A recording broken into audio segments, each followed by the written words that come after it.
कक्षा 7 की जो आपकी प्रश्नावली है 5.1, उसका जो 9वां क्वेश्चन है उसका हम पहला भाग समझते हैं। इसमें क्या लिखा है कि उन्होंने कहा है कि यदि दो कोण पूरक हैं, यानी कोई दो हैं कोण और वो आपस में पूरक हैं यानी दोनों को, तो उन्होंने कहा तो उनके मापों का योग यानी उनकी जो वैल्यू है उन दोनों को अगर हम जोड़ दें उनका योग कितना होता है।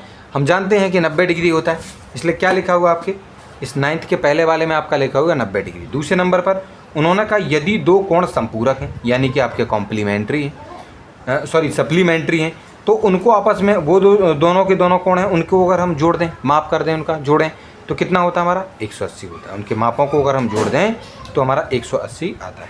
ठीक, उन्होंने कहा यदि दो आसन्न कोण संपूरक हैं, यदि दो आसन्न कोण संपूरक हैं तो वे खाली स्थान बनाते हैं, वो रैखिक युग्म बनाते हैं। कहना सर कैसे? देखो संपूरक कोण आप माफ़ कीजिएगा, आसन्न कोण मतलब ये देखिए इस तरीके के कोणों को हम आसन्न कोण कह सकते हैं।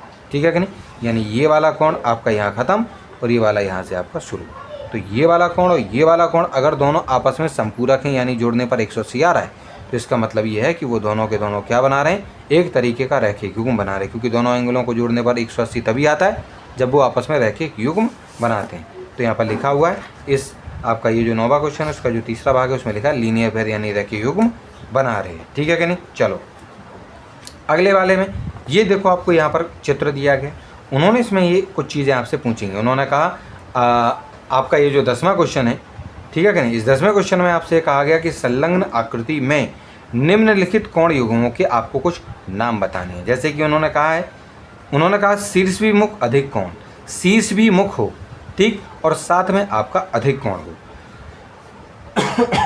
यानी वर्टिकली अपोजिट एंगल, लेकिन आपका जो है वो ऑब्ट्यूज एंगल होना चाहिए यानी 90 डिग्री से बड़ा और 180 से कम होना चाहिए। तो देखिए इसमें जो आपका BOC है बच्चों, देखो BOC, देखो ये वाला और ये वाला, ये आपस में ये वाला कोण और AOD, देखो ये वाला कोण पूरा, देखो इसको मैं आपको बना के बता देता हूँ। देखो बच्चों ये एक सीधी लाइन जा रही है BD, देखो ये BD लाइन जा रही है बच्चों आपकी सामने सीधी, मैं इसको यहाँ पर खींच के आपको बता देता हूँ। ये है आपकी BD लाइन, B और D हो गई है। यहाँ से आपकी ये जो लाइन आई हुई थी यहाँ से इस प्रकार से, जो कि यहाँ थी आपका A बिंदु था यहाँ, और यहाँ पर था आपका C बिंदु था यहाँ, ठीक, और यहाँ तो चलो ठीक है यहाँ O है। हमने ये जो E है O से लेके E तक इसको नहीं खींचा। लेकिन मुझे एक बात बताइए, जब दोनों लाइनें आपस में कहीं दो लाइनें कहीं एक जगह पर आपस में काटती हैं तो ये जो कोण बना है और ये जो कोण बना है वो आपस में आपका शीर्षभिमुख यानी वर्टिकली अपोजिट एंगल होता है कि नहीं होता है, ठीक, और ये आपस में बराबर भी हो तो वो एक बात अलग है। लेकिन उन्होंने कहा था, कंडीशन दी थी कि अधिक कोण होने चाहिए। होने के लिए तो बच्चों देखो ये वाले कोण, ये वाला कोण और ये वाला कोण ये भी आपका शीर्षभिमुख कोण है, लेकिन अधिक कोण नहीं है, ये 90 डिग्री से कम वाले हैं। उन्होंने हमसे इस फर्स्ट वाले में अधिक कोण की भी बात उन्होंने इसमें जोड़ दी थी कि शीर्षभिमुख तो हों लेकिन अधिक कोण भी हों। तो ये वाला कोण जो है आपका ऊपर वाला उसका नाम हो जाएगा AOD, देखो हमने यहाँ लिख रखा था एंगल AOD, और इधर जो नीचे वाला बच्चों BOC हो जाएगा। तो बच्चों देखो हमने वहाँ लिख रखा BOC, तो पहले वाले का जो उत्तर है वो हमने इस प्रकार से आपको इसमें जो है लिख कर दिया है। ठीक है कि नहीं? अगला वाला जो पार्ट है उसका दूसरा पार्ट, उसमें क्या कहा गया बच्चों, उसमें कहा गया कि आसन्न हो और साथ में पूरक कोण हो। देखो आसन्न तो होने चाहिए यानी एक जहाँ से खत्म हो वहाँ से उसका दूसरा वाला कोण शुरू हो जाए। आसन्न तो हो लेकिन पूरक भी होने चाहिए। तो पूरक का मतलब ये हो जाता है बच्चों कि दोनों कोणों को जोड़ने पर आपका 90 डिग्री आना चाहिए। ठीक है, तो इसमें तो वैसे दो उदाहरण हैं, लेकिन इसमें क्या लिख दिया गया, एंगल EOA, देखो EOA ये वाला जो कोण है और साथ में AOB ये वाला कोण। देखो मैं इसकी लाइन आपको खींच के बता देता हूँ बच्चों।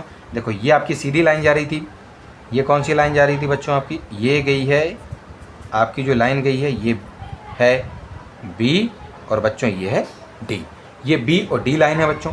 उसमें आपका यहाँ से लेकर आपके ऊपर की ओर एक लाइन गई है OE, ठीक। अब मुझे एक बात बताओ, देखो हम सभी जानते हैं कि ये जो सीधी की सीधी लाइन आपकी जा रही है यहाँ पर जो है आपकी कितनी है, 90 डिग्री बनाते हुए जा रही है। ठीक है कि नहीं? अब इसमें ये देखिए यहाँ से जब हम कोई एक और लाइन यहाँ से लेके जाए, हालांकि ये लाइन और आगे भी गई है लेकिन मैंने उतना नहीं उसको बनाया, केवल इतना यहाँ पर A लिख लिया और ये इतना बना दिया आपके लिए, ठीक है कि नहीं। अब इतने को अगर हम, ठीक है, अब इसमें अगर हम ये देखें तो देखो ये वाला कोण और ये वाला कोण, दोनों कोण आपस में इस पूरे बड़े वाले के बराबर यानी 90 के बराबर हैं। इसी वजह से हमने इनको देखो EOA ये वाला और AOB ये वाला, ये दोनों के दोनों कोणों को आपस में पूरक कोण माना और आसन भी है। क्यों? क्योंकि जब ये पहला वाला कोण हमारा जहाँ ख़त्म हो रहा है उसके बाद उसी सेम लाइन से ही दूसरा वाला कोण आपका जो है इसमें शुरू हो रहा है। तो इस प्रकार से आपका इसमें इस तरफ देखो, हाँ हालांकि इसका कोई दूसरा और उदाहरण नहीं है क्योंकि इधर से अगर कोई लाइन जा रही होती तो हम उसको जो है बता सकते थे, लेकिन आपका केवल यही एक ऐसा उदाहरण है जो कि आसन और पूरक कोण आपस में हैं। दूसरे नंबर पर उन्होंने कहा है, तो देखो इसमें लिखा है EOA और AOB, ठीक, EOA और AOB ये वाला, दोनों के दोनों कोण, ठीक है कि नहीं। चलिए अगले वाले में उन्होंने कहा कि समान हो और संपूरक कोण, यानी पहली बात तो ये बराबर हो, दोनों का मान बराबर हो, लेकिन संपूरक हो यानी दोनों को जोड़ने पर 90 डिग्री भी हो। तो देखो छात्रों, ये सीधी लाइन पहले यहाँ पर खींच के देखिए, ये लीजिए, हमने यहाँ पर एक सीधी लाइन खींची, ठीक है कि नहीं। चलो ये सीधी लाइन जब हम यहाँ खींचेंगे तो यहाँ हम B है और यहाँ हमारा D है, ठीक, और यहाँ से हमने एक लाइन OE खींची थी। अब देखिए इस वाले बिंदु पर यहाँ पर जो कोण बनेगा वो 180 ही होगा, 180 होगा, जबकि ये वाला कोण आपका 90 और ये वाला कोण भी 90 है। तो दोनों के दोनों कोण आपके कितने हैं? आपके 90 डिग्री के बराबर हैं और 90 को जोड़ने पर 180 आता है, यानी कि ये दोनों आपस में संपूरक हो जाएंगे, ठीक है कि नहीं। इसीलिए इनका जो है हमने जो उत्तर है तीसरे वाले का वो क्या हो जाएगा आपका EOB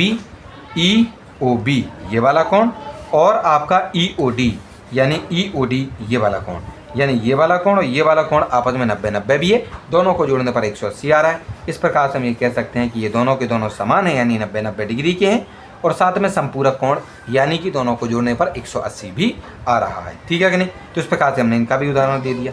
अगले वाले में उन्होंने ये कहा कि असमान हो लेकिन संपूरक कोण हो, असमान हो संपूरक हो।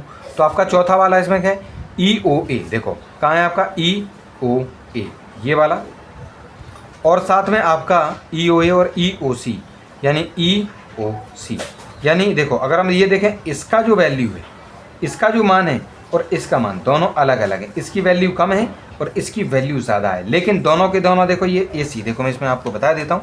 देखो ये सीधी जो आपकी लाइन आई है यहाँ से, ये लाइन आई थी आपकी, यहाँ था A और यहाँ था बच्चों आपका C, ठीक है कि नहीं।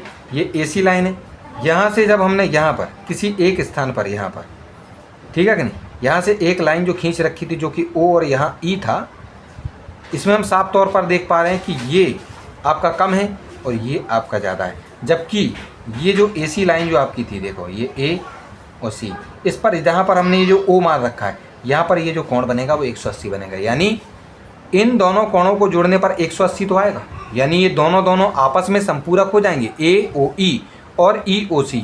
देखो EOC यानी EOC ये वाला और EOA या EOA यानी A वाला, ये दोनों आपस में 180 दोनों को जोड़ने पर 180 हो जाता है, यानी ये दोनों संपूरक हैं। लेकिन उन्होंने कहा था कि असमान भी होना चाहिए, तो देख लीजिए इसकी वैल्यू कम है उसकी वैल्यू ज़्यादा है। तो इस प्रकार से हमारा ये वाला जो क्वेश्चन है फोर्थ वाला, उसका जो सही जवाब है वो आपका यही हो जाएगा, ठीक है कि नहीं।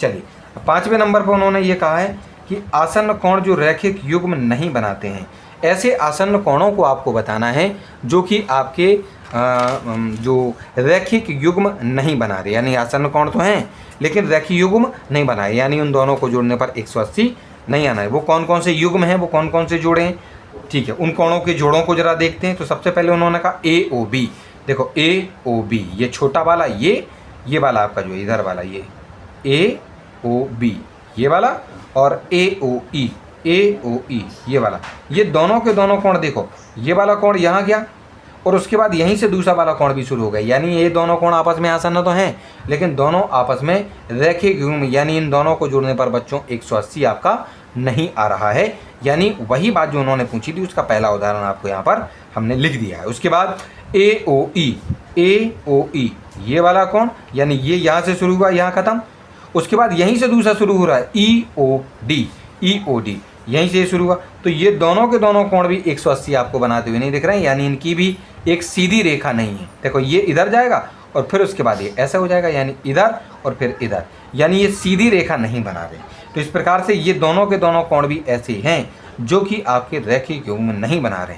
उसके बाद EOD, ये EOD वाला ये, और उसके बाद DOC यानी ये वाला, यानी यहाँ ख़त्म हुआ और यहीं से शुरू हुआ, तो दोनों आपस में आसन्न तो हैं, लेकिन ये दोनों के दोनों आपस में 180 का जो है, इन दोनों को अगर जोड़ देंगे तो 180 आपका नहीं आएगा, ठीक है। इसलिए आपस में ये रैखिक युग्म नहीं बनाई, यानी आसन्न तो हैं दोनों कोण, लेकिन 180 डिग्री ये नहीं आ पा रहे हैं, इसलिए रैखिक युग्म ये नहीं बना रहे हैं। इसीलिए इसका उदाहरण आपके ये तीनों के तीनों आपको दिए गए, ठीक है। तो इस प्रकार से आपका 9वां 10वां जो क्वेश्चन है आपका बच्चों सॉल्व हो गया है, और 5.1 एक्सरसाइज भी आपकी कंप्लीट हो चुकी है।